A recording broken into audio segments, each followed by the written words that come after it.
जय श्री राम। जय श्री राम।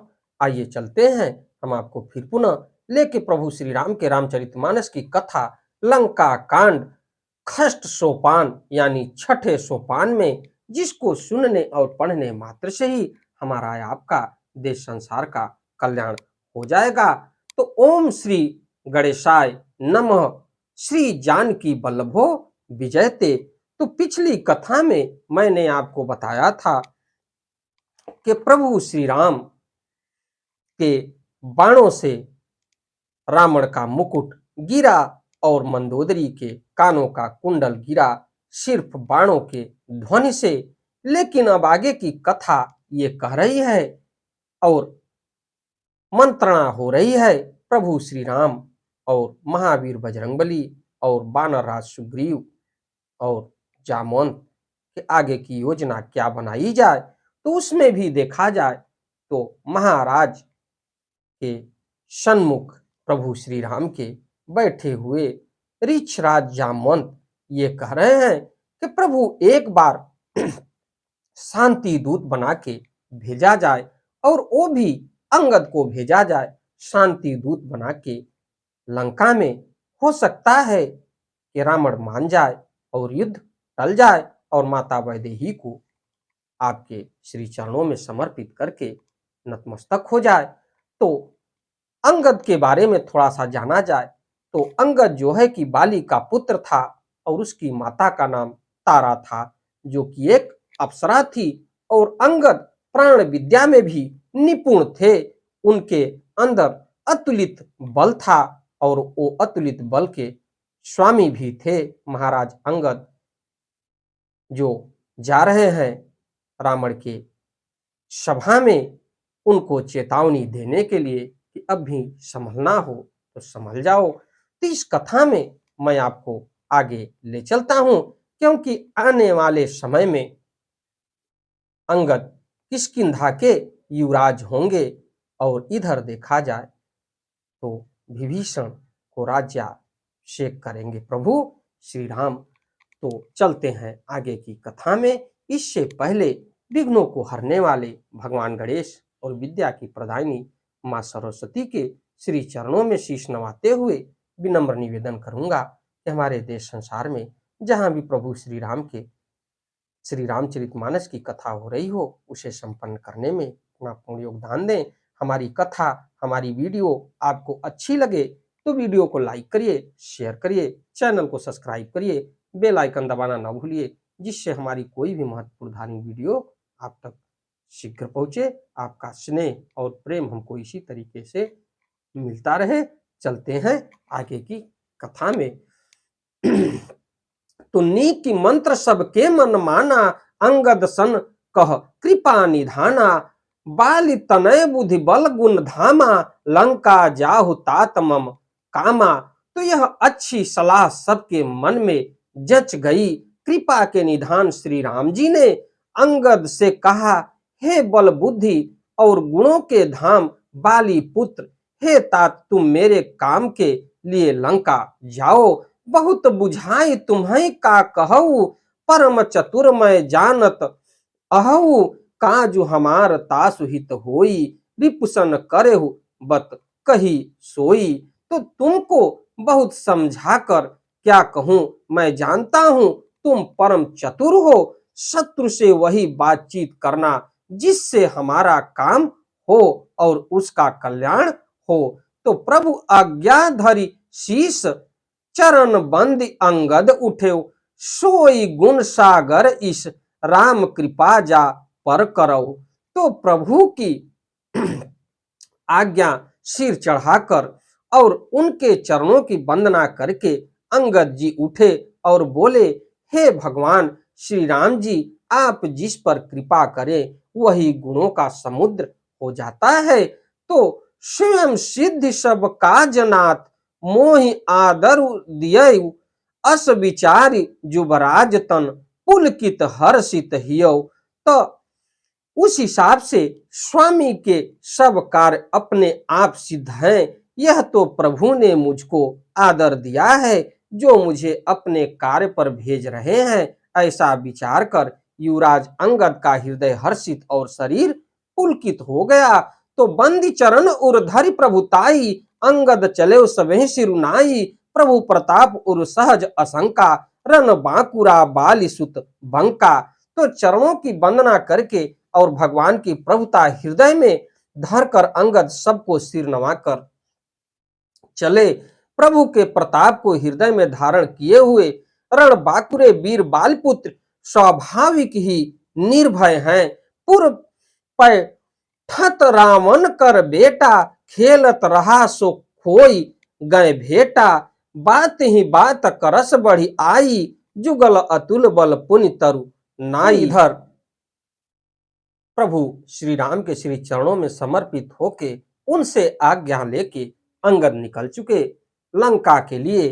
लेकिन लंका में जब प्रवेश करते हैं तो उसी समय उनका पुत्र से भेंट होती है, यानी रावण के पुत्र से अंगद की भेंट होती है।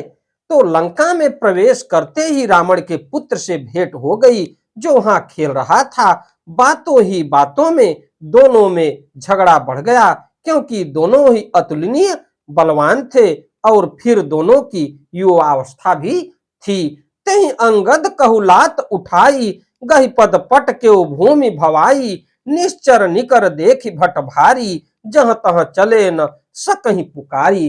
तो उसने अंगद पर लात उठाई।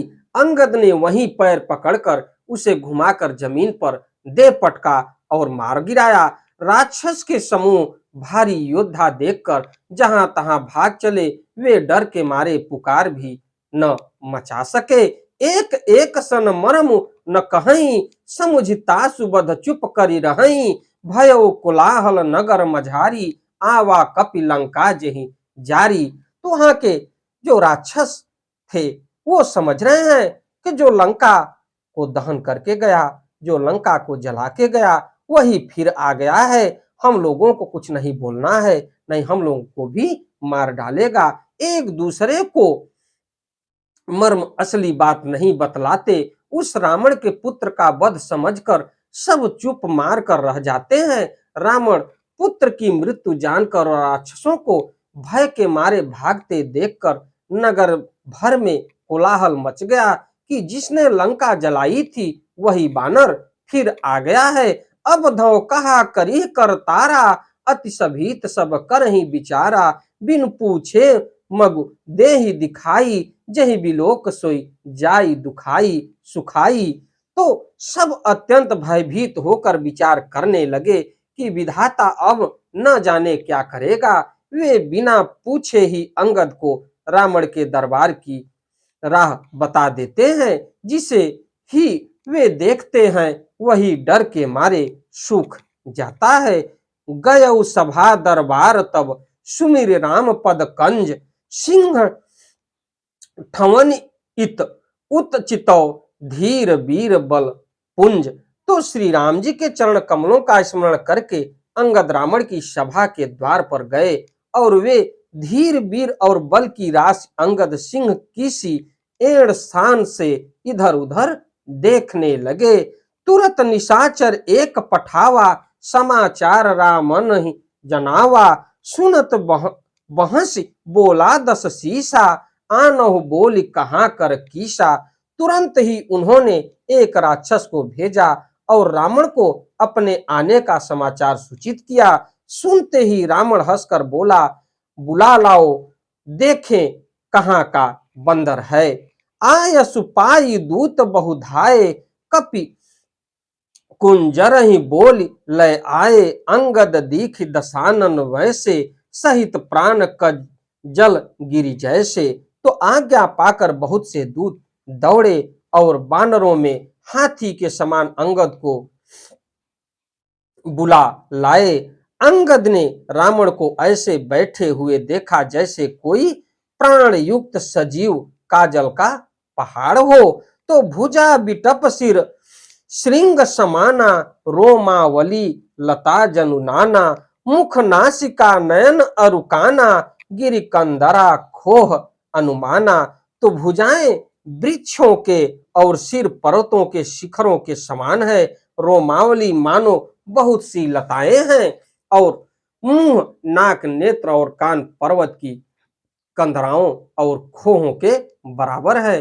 ये अंगद रावण को देख के कल्पना कर रहे हैं। गयौ सभामन नेकुन मूरा, बाली तनय अति बल बाकुरा। उठे सभासद कपि कहु देखी, रामन उर्भा क्रोध विशेषी। तो अत्यंत बलवान बाके वीर बालीपुत्र अंगद सभा में गए। वे मन में जरा भी नहीं झिझके। अंगद को देखते ही सब सभासद उठ खड़े हुए। यह देखकर रावण के हृदय में बड़ा क्रोध हुआ। तो जथा मत्त गज जूथ महु, पंचानन चली जाय। राम प्रताप सुमिर मन, बैठ सभा सिरुनाय। तो जैसे मतवाले हाथियों के झुंड में सिंह निशंकर होकर चला जाता है, वैसे ही श्री राम जी के प्रताप का हृदय में स्मरण करके वे निर्भय सभा में सिर नवाकर बैठ गए। कह दस कंठ कवन तय बंदर, मैं रघुवीर दूत दस कंधर। मम जन कही तो ही रही मिताई, तब हित कारण आयो भाई। रावण ने कहा, अरे बंदर तू कौन है? अंगद ने कहा, हे दशग्रीव, मैं श्री रघुवीर का दूत हूं। मेरे पिता से और तुमसे मित्रता थी, इसलिए हे भाई मैं तुम्हारी भलाई के लिए ही आया हूं। उत्तम कुल पुलस्त्य कर नाती, शिव बिरंच पूजेहु बहु भांति। बर पायो किन्ह्यो सब काजा, जीतेहु लोकपाल सब राजा। तुम्हारा उत्तम कुल है और पुलस्त ऋषि के तुम पौत्र हो यानी नाती हो। शिव जी की और ब्रह्मा जी की तुमने बहुत प्रकार से पूजा की है, उनसे वर पाए हैं और सब काम सिद्ध किए हैं। लोकपालों और सब राजाओं को तुमने जीत लिया है। निप अभिमान मोह बस की बा, हरि आनिहु सीता जगदम्बा।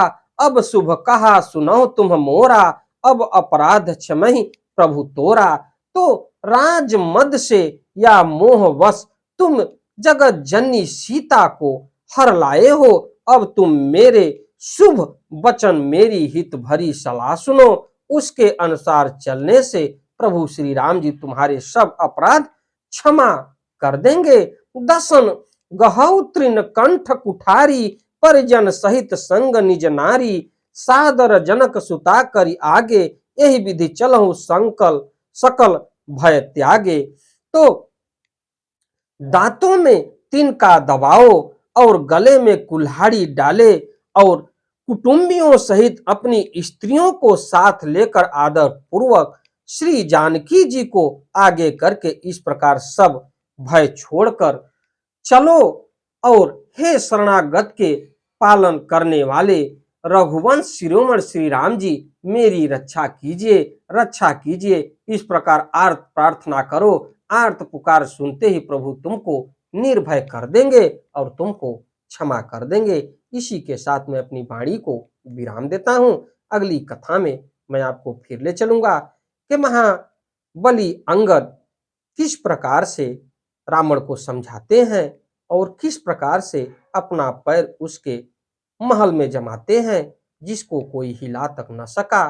तो इस कथा में आपको आगे मिलता हूं। हमारी वीडियो, हमारी कथा आपको अच्छी लगे तो वीडियो को लाइक करिए, शेयर करिए, चैनल को सब्सक्राइब करिए, बेल आइकन दबाना ना भूलिए, जिससे हमारी कोई भी महत्वपूर्ण धार्मिक वीडियो आप तक शीघ्र पहुंचे।